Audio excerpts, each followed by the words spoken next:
প্রত্যেকের কাছে যাওয়ার আগে শুরুতেই পরমাত্মানন্দজি মহারাজ আপনার কাছে জানতে চাই খুব সহজ ভাষায় বিতর্ক। দেখুন, জগন্নাথ দেবের মন্দির আজ বরানগরে হোক বা ব্রাজিলে হোক, দীঘাতে হোক বা পুরীতে হোক, প্রত্যেক জায়গায় আমরা সেলিব্রেট করব। সনাতনীদের সবচেয়ে বড় হিন্দু ঐক্যের প্রতীক হলো জগন্নাথ দেব কলিযুগে। কিন্তু আমাদের কিছু কিছু প্রশ্ন এই মুহূর্তে যাচ্ছে যেটা আপনারা বা বিরোধীরা তুলে দিচ্ছেন, এটা যদি আপনারা একটু আলোকপাত করেন। পরমাত্মানন্দজি, প্রথমেই বলবো, জগন্নাথ মন্দির প্রতিটি জায়গায় নির্মিত হোক, জগন্নাথ মন্দির ঘরে ঘরে তৈরি হোক, এতে আমাদের আপত্তির কিছু নেই। জগন্নাথ জগতের নাথ, প্রত্যেকের হৃদয়ে তিনি অবস্থান করছেন। কিন্তু জগন্নাথ মন্দির বা জগন্নাথের প্রসাদ, তাকে নিয়ে যদি রাজনীতি হয় কিংবা তাকে নিয়ে যদি বিশেষ কোনো অভিধা দেওয়া হয়, সেখানে আমাদের আপত্তি আছে। বিশেষ করে আপত্তি উঠছে মহাপ্রসাদ নিয়ে। দীঘার জগন্নাথ মন্দির থেকে যে প্রসাদ ঘরে ঘরে যাচ্ছে, সেটাকে জগন্নাথ দেবের মহাপ্রসাদ বলে চালানো হচ্ছে, তাকে সেটার অভিধা দেওয়া হচ্ছে। এটা জগন্নাথের মহাপ্রসাদ হতেই পারে না। তার কতগুলো নির্দিষ্ট শাস্ত্রীয় পরম্পরা আছে, ব্যাখ্যা আছে। শাস্ত্রে বলা আছে 11টা স্তর পেরোলে তবে একটা দ্রব্য বা বস্তু মহাপ্রসাদ হয়ে উঠতে পারে, এবং অন্নই সেখানে মূল উপাদান। আমরা বাঙালিরা যেমন ভেত বাঙালি, ওড়িয়ারাও কিন্তু সেরকম অন্নের প্রতি তাদের একটা মায়া আছে। এই জন্য উড়িয়া গৌড়িয়া সংস্কৃতির এতখানি নৈকট্য আছে। প্রথম হচ্ছে চাল, যেটা ভাত বা ইত্যাদি বলছি, চাল, একদম শুকনো চাল, রাইস যেটা, এটাকে বলা হয় অমহনীয়া। এটা প্রথম স্তর। এই অহমনীয়া যখন পাক করা হয়, রান্না করা হয়, তখন সেটা হয়ে যায় অন্ন। সেই অন্ন যখন জগন্নাথ সমীপে নিয়ে যাওয়া হয়, তখন তাকে বলা হয় ছেক।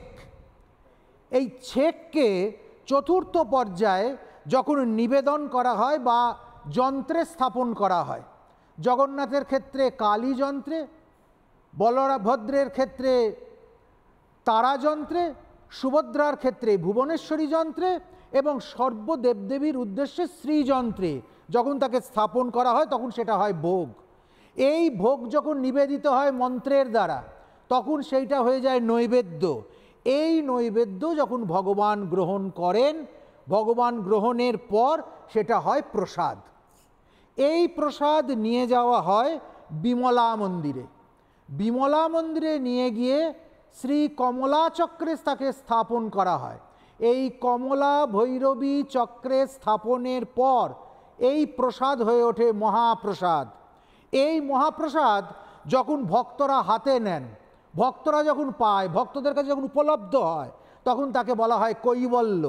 এই কৈবল্য ভক্তরা যখন গ্রহণ করেন, অর্থাৎ আনন্দবাজারে বসে যখন কৈবল্য তারা গ্রহণ করছেন, তখন তাকে বলা হয় অভরা। এই অভরা হচ্ছে নবম স্তর।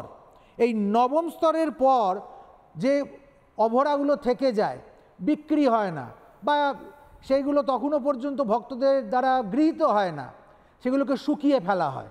শুকিয়ে ফেললে তাকে বলা হয় নির্মাল্য। এই নির্মাল্য যখন ভক্তরা পুনরায় প্রাপ্ত করে, তখন সেটা হয় পরব্রহ্ম। একেবারে স্তর পরম্পরায় একাদশ পরম্পরা পেরিয়ে গিয়ে জগন্নাথ দেবের যে প্রসাদ বা যাকে আমরা মহাপ্রসাদ বলছি, সেটা মহাপ্রসাদ হয়ে ওঠে। হঠাৎ করে মহাপ্রসাদ তৈরি করা যায় না, বিতরণ করা যায় না, বাঁটা যায় না। যে কোনো জগন্নাথ মন্দিরে অন্নভোগ লাগিয়ে এই পরম্পরা পালন করলেও সেটা মহাপ্রসাদ হয় না। এর পেছনেও একটা কিন্তু কারণ আছে, এবং এর পিছনেও একটা নির্দিষ্ট তত্ত্ব আছে, যেটা মহারাজ যযাতি কেশরীর সময় থেকে শুরু হয়েছিল। আমি নানা ধরনের কন্টেন্ট দেখার জন্য লাইক করুন, শেয়ার করুন আমাদের ফেসবুক পেজ, সাবস্ক্রাইব করুন আমাদের ইউটিউব চ্যানেল। পাশাপাশি অন্যান্য ব্রেকিং নিউজের জন্য অবশ্যই চোখ রাখুন রিপাবলিক বাংলায়।